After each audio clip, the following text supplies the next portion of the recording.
There's this story society loves to tell, that by 40, you'll arrive. You'll know who you are. You'll speak up without shaking. You'll move through rooms like you own them. And for many women, 40 does bring a kind of clarity. You start editing your life, choosing your battles, outgrowing what once anchored you. And for a while, it feels like you finally landed. Then 50 arrives, not with drama, not with warning, but with a quiet shift that's hard to name. Suddenly, the voice you worked so hard to find sounds a little unsure again. The job you once felt proud of starts to feel like a costume. Your energy rearranges itself. Some mornings are fine, others are confusing. Your memory fumbles, your body negotiates. You're not unhappy, just unsteady. And here's the part no one prepares you for. You start to feel like a tween again, standing in front of adults being asked, "So, what do you want to be when you grow up?" Only this time, the adults are your own inner voices, and the stakes feel higher because now you've lived, you've built things, ended things, held people together, lost yourself, found parts of her again. But still, there's that question. What do I want now? And why don't I have an answer? Neurologically, your brain in midlife is undergoing another pruning, a reorganization, much like adolescence. You may feel foggy, detached, restless. Your brain is searching for novelty and purpose. When old goals no longer serve, the brain doesn't go silent. It goes searching. Confusion is not a stop sign. It's a recalibration of inner intelligence. We've been taught that purpose is a straight line, that if you haven't found the thing by now, it's too late. But purpose rarely shows up with clarity. It shows up as curiosity. What makes your eyes soften? What quiet thought do you keep brushing aside? What would you study, create, explore if there were no audience? Don't dismiss what delights you just because it doesn't line up with what society says a person your age, background, or gender should pursue. You don't need a master plan. Sometimes all you need is a single breadcrumb, just enough to awaken your palate and remind you joy, purpose, and peace were never meant to look the same for everyone. Wanting more doesn't make you ungrateful. It means you're still tethered to something inside you that refuses to go numb. You're allowed to outgrow your job. You're allowed to want something outside motherhood. You're allowed to want rest after a lifetime of being the strong one. We don't talk enough about this stretch of life, where you're not brand new, but you're not finished either, where wisdom doesn't always equal certainty, where you wake up with the skills of a grown woman and the questions of a beginner. Here's something I wish more women were told at 50. You're not failing because you're unsure. You're not lost because your goals have changed. You're not behind because you're asking questions you thought you already answered. You're simply in a moment of deep realignment. And realignment doesn't come with bullet points or neat frameworks.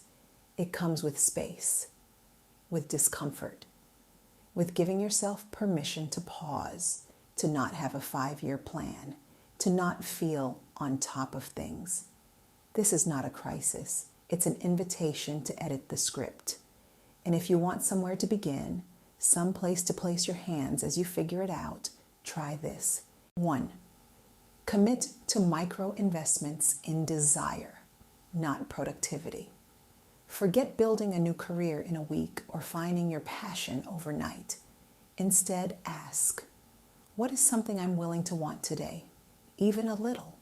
A song you haven't heard in years. A different way to make eggs. A color you haven't worn since your 20s.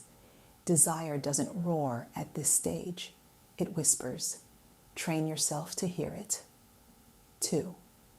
Stop measuring your growth with a ruler someone else handed you. You were raised in a world that called stability success, but didn't account for evolution. Maybe your version of success now looks like less noise, less proving, less pretending. So ask yourself, who taught me to define arriving this way? And then ask, do I even want to arrive there anymore? 3, use your body as an instrument, not a machine. You don't need to chase the woman you once were, but you do need to tune in to the woman you are now. Some days that will mean stretching instead of stepping. Some days it means stillness. Movement should be a form of listening to your energy, your joints, your mood. This body isn't a project to fix. It's a home to return to. 4, tell the truth out loud, even if no one's asking. When you only speak when prompted, you begin to vanish. So begin in small ways. Speak to your reflection. Speak to your journal. Speak to a friend who knows how to hold quiet. Say, I don't know what I want yet, but I want to want something again. That's not weakness. That's re-entry. 5, upgrade your joy to a daily essential, not a weekend reward. Joy is not decorative. It's diagnostic. It tells you where your soul is still breathing. You can't afford to wait for after the kids, after the meeting, or after the mess. Joy, in small doses, is how you build stamina for the life you haven't yet fully imagined. 6, build a library of self instead of chasing self-improvement. Keep a note on your phone or a physical journal where you record small truths, times you handled something better than you used to, conversations where you felt whole, reminders that clarity isn't always loud. It sometimes arrives as a quiet no that becomes your personal archive of becoming. And when the fog comes back, and it will, you'll have your own language to return to. 7, practice letting go of roles that no longer fit without needing a new one right away. The in-between is sacred. You're allowed to be someone in the process of becoming someone else. There's no medal for rushing to the next title. Honor the transition. There's a strange stillness that finds you in midlife. Not the stillness of peace exactly, but of suspension.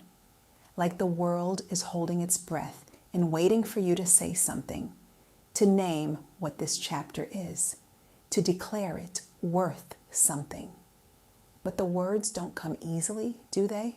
Because everything you once stood on, titles, timelines, tone of voice, feels like furniture rearranged in a house you no longer want to live in. Some days you miss the clarity of your 40s. Other days you wonder if clarity was ever real or just a louder kind of coping. And now here you are, half-lived, whole in places, hollow in others, looking around for a map that no one thought to draw. But here's what's different this time. Now you hold the red pen. For the first time, no one else gets to make the edits. You decide which lines get crossed out, which ones are too tender to touch, which ones stay, precisely because they are unfinished. This isn't about reinvention or resurgence or any other word the market tries to sell midlife women. This is authorship of a quieter kind, one that doesn't clamor for attention, one that doesn't explain itself to people who never read past your title. You get to write this next chapter without performance, without asking if it's relevant or trendy or enough. You are the one naming what matters now. And that may take time. It may take a season of silence. It may mean waking up each day and crossing out nothing, but showing up anyway. You are not starting over. You're moving with precision. That's rarer. That's harder. That's more honest. If you're here, still shaping the sentence, still learning the rhythm of your own language, you're exactly where you belong. Come back when the noise gets too loud, or when the page feels too blank. We don't need more perfect stories. We need more women telling the truth while they're still living it. The pen is yours. Use it like your life depends on it, because in some small, seismic way, it does.